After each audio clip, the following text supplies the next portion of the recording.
এখানে আমন্ত্রণ জানানোর জন্য স্থানীয় প্রতিনিধিকে আমি ধন্যবাদ জানাচ্ছি।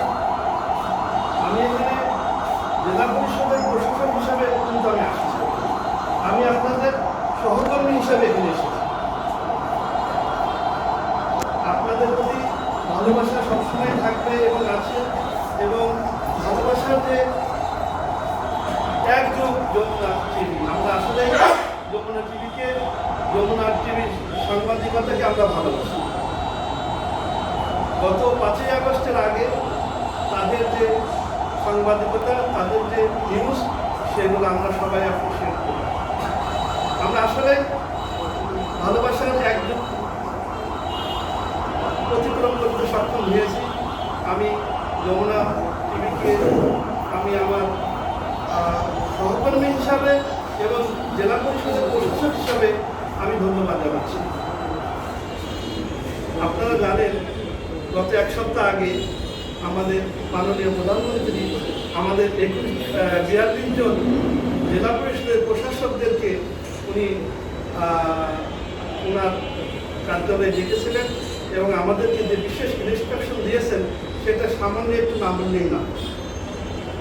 এবং আপনাদের মাধ্যমে, তার আগে আমি এর আগে সুযোগ পাই নাই, কিন্তু আপনাদের মাধ্যমে আমি আমার অনারেবল প্রাইম মিনিস্টারকে আমি ধন্যবাদ জানাচ্ছি এই জন্য যে তিনি আমাকে রাজবাড়ী জেলা পরিষদের প্রশাসক হিসাবে নিয়োগ দিয়েছেন।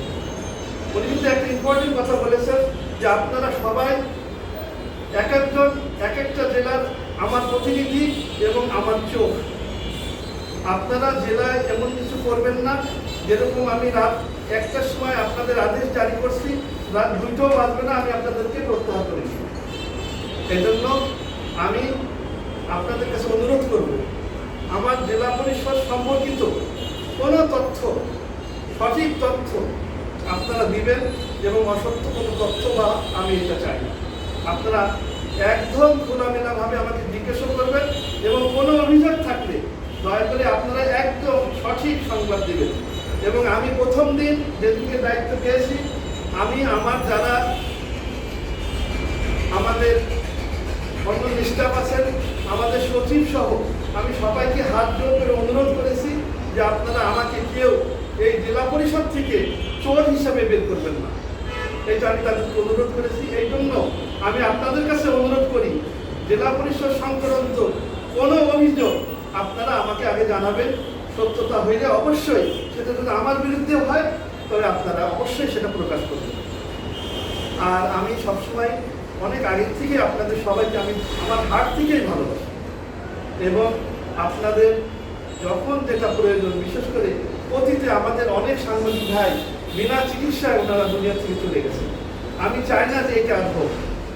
এই জন্য আপনাদের যখন বিশেষ করে এমন অবস্থা যে চিকিৎসা হচ্ছে না, তাহলে অবশ্যই ব্যক্তিগতভাবে তো আমাকে বলবেনই, এবং রাষ্ট্র থেকে বিশেষ করে জেলা পরিষদ থেকে যদি সেই ধরনের অনুদান দেওয়ার সুযোগ থাকে অবশ্যই সেই অনুদান দেওয়া হবে।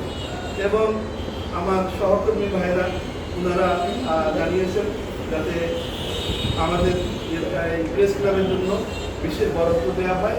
আমি সম্মানিত সভাপতিকে এবং অনুরোধ করব একটা ব্যবস্থা দেওয়ার যতটুকু সম্ভব ইনশাআল্লাহ প্রেস ক্লাবের জন্য অনুদান বরাদ্দ থাকে।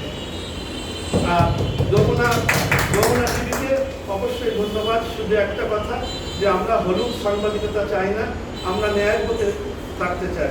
আমি অবশ্যই আপনাদের সবাইকে অনেক